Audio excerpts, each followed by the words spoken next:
ওর সাথে যাওয়ার কথাও হয়েছিল, তারপরে তো কি থেকে কি হয়ে গেল। সত্যি রে, বাবা যে এত তাড়াতাড়ি আমাদের ছেড়ে চলে যাবে ভাবিনি। এখন সব দায়িত্ব এসে পড়েছে আমার ঘাড়ে। বাড়ি, ব্যবসা সব একা হাতে সামলাতে হচ্ছে। কাকিমা এখন অনেকটাই সামলে নিয়েছেন মনে হলো। মায়ের আমার খুব মনের জোর, অত বড় শোক কাটিয়ে উঠেছে আস্তে আস্তে। মোহনপুরের জমির কথা কি বলছিলি? ও হ্যাঁ, ওখানে দাদুর আমলের অনেক জমি জায়গা আছে, একটা বড় বাড়িও আছে। এতদিন বাবাই দেখাশোনা করতো। উকিল কাকু আমাকে সব বুঝিয়ে দিচ্ছিলেন। ওখানে সব বেয়ারিশ হয়ে পড়ে আছে নাকি? ওখানকার লোকদের তো চেনো না, কবজা করে বসে থাকবে, তারপর ছেড়ে দেওয়ার জন্য মোটা টাকা চাইবে। না না, ওখানে দুলাল কাকা আছেন, উনিই সব দেখাশোনা করেন। তা এত বছর ধরে এত জমি জায়গা ফেলে রেখেছিস কেন? আর বলিস না, বাবার ইচ্ছা ছিল ওই জমি জায়গায় গ্রামের মানুষদের জন্য স্কুল, হাসপাতাল সব বানাবে। এতদিন ঠিকঠাক লোক পায়নি বলে কাজ শুরু হয়নি। তারপর তো বাবা অসুস্থই হয়ে পড়লো। এবার তাহলে তুই কি করবি? কি আর করব, এত জমি জায়গা তো আর হাত ছাড়া করা যায় না। আমি ওখানে একটি আধুনিক রিসোর্ট বানাবো ভেবেছি। শহর থেকে দূরে গ্রাম্য পরিবেশের মধ্যে মন মাতানো বিলাসবহুল রিসর্ট। চারিদিকে খোলামেলা সবুজ পরিবেশ, ভিতরে এলাহি খাওয়া দাওয়া আর নানা রকম শহুরে সুবিধায় মোড়া থাকার জায়গা। হোটেল, রিসর্ট, এ তো দারুণ ব্যাপার হবে রে। তবে কাকুর যে অন্যরকম ইচ্ছা ছিল। দেখ, বাবা যখন ছিল বাবার ইচ্ছে মতো ব্যবসা চলেছে, অকাতরে দান ধ্যানও করতো। এখন আমি ব্যবসার মালিক, তাই আমি অন্যভাবে ব্যবসা করতে চাই। ওই গাঁইয়াদের জন্য আমি আমার ব্যবসার এত বড় সুযোগ নষ্ট করতে পারবো না। তাও ঠিক, তবে তোর রিসর্টের আইডিয়াটা বেশ ভালো। গ্রামের দিকে এরকম কমই আছে। আমি এর মধ্যেই, ইনফ্যাক্ট নেক্সট উইকেন্ডেই মোহনপুর একবার যাব ভাবছি। জায়গা সম্পত্তি সব দেখে যত তাড়াতাড়ি সম্ভব কাজ শুরু করে দেব। যাবি নাকি?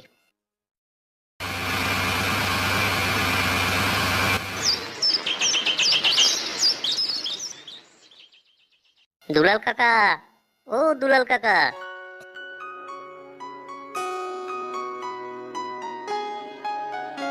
ছোট বাবু, এসো এসো ছোট বাবু, এসো।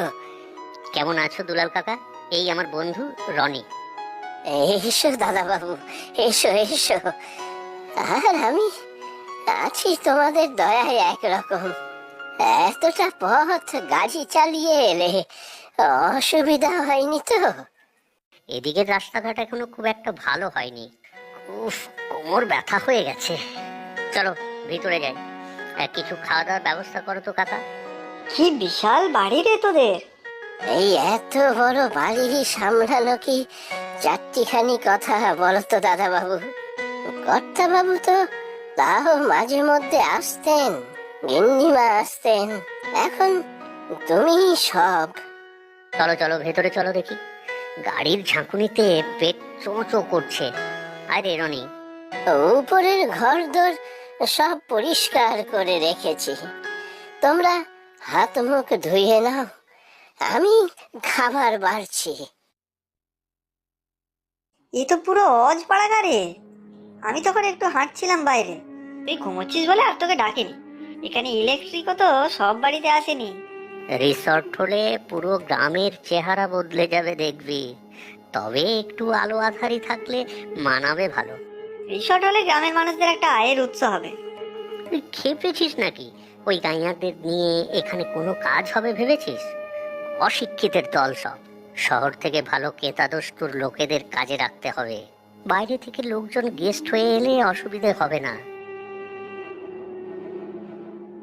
এই নাও দাদা বাবুরা চা। দুলাল কাকা, কাল সকালে জমিগুলো দেখতে যাব, তাড়াতাড়ি কাজ শুরু করতে হবে। ঠিক বলেছ দাদা বাবু, এখানে লোকগুলোর ভালো স্কুল নেই, হাসপাতাল নেই, ভালো ঘর বাড়ি নেই। কর্তা মশাইয়ের কত স্বপ্ন ছিল এসব এখানে স্থাপন করবার। ওসব আমার দায়িত্ব নয় কাকা। এখানে বড় রিসর্ট হবে, ব্যবসা বাড়বে। কি বলছো ছোট বাবু? রিসর্ট আবার কি? কর্তা বাবুর যে স্বপ্ন ছিল হাসপাতাল, স্কুল হবে। এই অজপাড়াগার লোকেরা লেখাপড়া শিখবে, শিক্ষিত হবে। রিসোর্ট মানে হোটেল, বুঝেছো? বড় হোটেল। দেখো কাকা, এখন আকাশের বাবা বেঁচে নেই, তাই আকাশ যা করবে সেটাই ফাইনাল। হ্যাঁ হ্যাঁ দাদা বাবু, তাই তো। আমরা চাকর মানুষ, দুবেলা দুমুঠো খেতে পেলেই হলো। তুমি এখন যাও দুলাল কাকা, আমাদের ঘরে হ্যারিকেন রেখে দাও, রাতে তো আবার কারেন্ট থাকে না। আচ্ছা দাদা বাবু, যা ভালো বোঝো করো। ওমা, দেখেছো?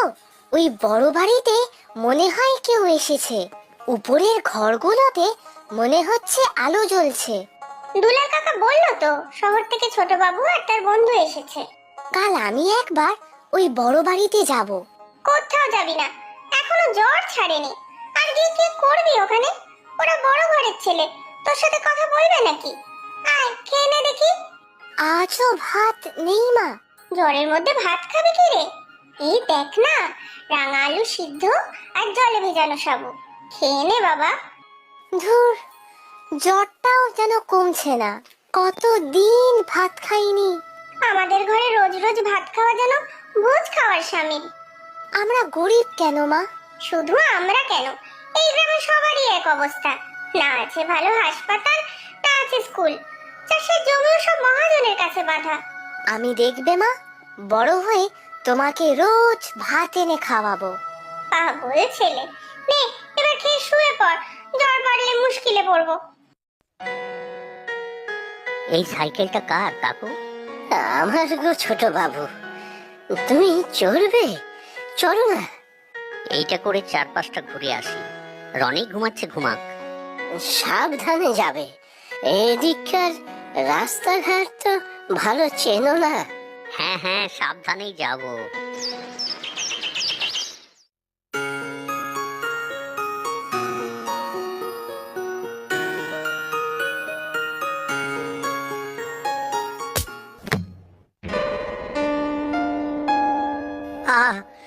উফ বাবা গো, পাটা মোটকে গেল মনে হয়। উফ, কি ব্যথা লাগছে। ওঠো ওঠো দাদা, খুব লেগেছে বুঝি? তুমি কে গো? আমি আমি আকাশ, তুই কে? আমি দিলু, এই তো কাছেই থাকি। তোমার বুঝি পায়ে খুব লেগেছে? সাইকেলটা পাথরে ধাক্কা খেয়ে উল্টে গেল, পাটা ভাঙলো কিনা কে জানে। আমার কাছেই বাড়ি, চলো আমার সাথে। মা তোমার পায়ে চুন হলুদ লাগিয়ে দিলেই দেখবে সব ব্যথা কমে যাবে। চলো দেখি, আমার কাঁধে ভর দিয়ে চলো।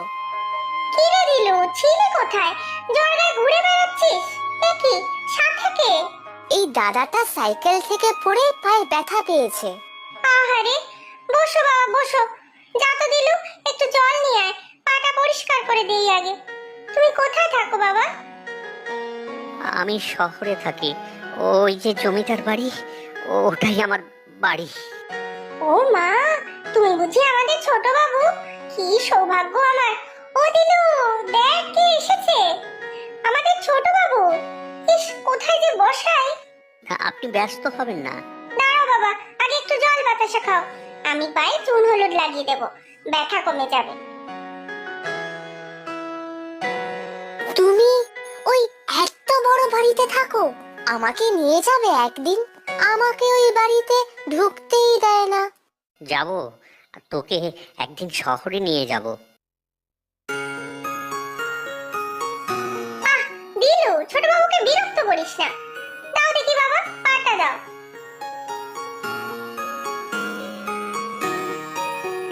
মা, এই দাদা আজ আমাদের এখানে খেয়ে যাবে? হায় রে, আমাদের ঘরে আর কি আছে যে ছোট বাবুকে খাওয়াবো? এই পোড়া গ্রামে সবই খাওয়াতে হয়ে গেছে। ও দাদা, তোমরা বুঝি রোজ পেট ভরে ভাত খাও? জানো, আমরা কতদিন ভাত খাই না। হ্যাঁ, ভাত তো সবাই খায়, তোরা খাস না? না গো ছোট বাবু, গায়ে নিজেদের চাষের জমি আর কোথায়, সব মহাজনের কাছে বাঁধা। স্কুল হাসপাতাল কিচ্ছু নেই। বড় কর্তা বাবুর স্বপ্ন ছিল বড় স্কুল হবে, ছেলে মেয়েগুলো পড়ালেখা করবে, মানুষ হবে। তোমরা চাষ করো না?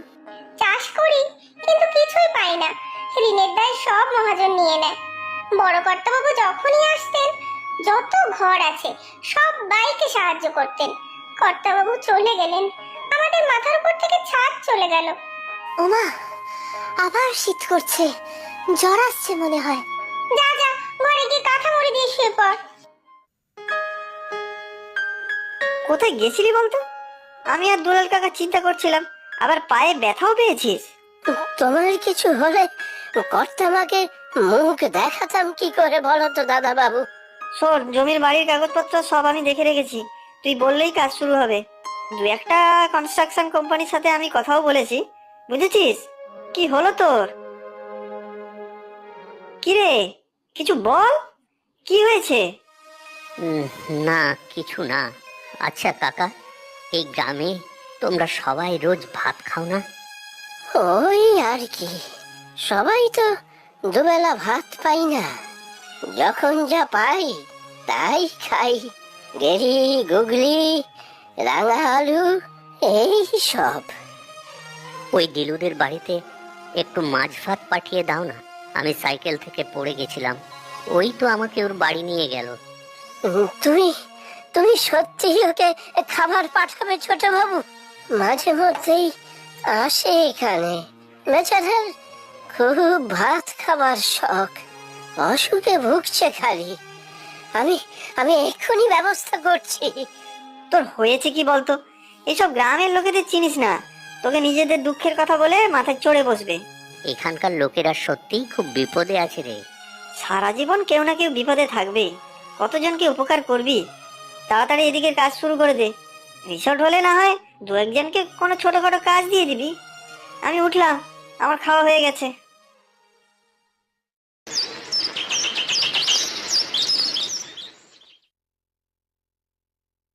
দিলু, দিলু। ছোট বাবু, তুমি? সেদিন দুলাল কাকা মাছ ভাত দিয়ে গেল আমাদের। দিলু যে আর এলোই না কাল থেকে, কোথায় ও? কাল রাত থেকে আবার জ্বরে বেহুশ। ঘরে একদানা খাবার নেই যে ওকে দেব। তাই তো ভাবছি, ও আসছে না দেখে ওর খবর নিতে এলাম। ছেলেটার জ্বর যে কমছেই না ছোট বাবু, কি হবে ছেলেটার?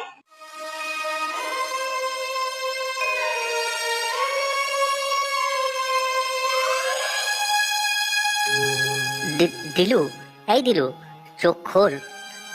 ইস, জ্বরে যে গা পুড়ে যাচ্ছে। দাদা বাবু, তুমি এসেছো? তোর কিছু হবে না, তোকে এখনই শহরে নিয়ে যাব। তুমি খুব ভালো গো দাদা, ভালো হয়ে শহরে যাব। রোজ রোজ ভাত খাবো। মা, মা। দিলু, দিলু, এই দিলু। দিলু, দিলু, দিলু। তুই নিচেই এত কষ্ট পাচ্ছিস, তুই তো চেষ্টা করেছিলি। দিলু চলে গেল, আমাদের সবাইকে ছেড়ে চলে গেল।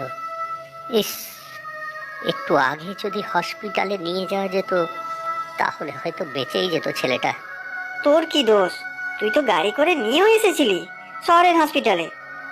দোষ দোষ আমারই দোষ। এই পাপের প্রায়শ্চিত্ত আমার করতেই হবে। চল ভাই, একবার গ্রামের বাড়িতে যাই। যে করেই হোক একটা হসপিটাল আর একটা স্কুল আমার বানাতেই হবে, তাহলে হয়তো বাবার আত্মার শান্তি পাবে। সাবাস আকাশ,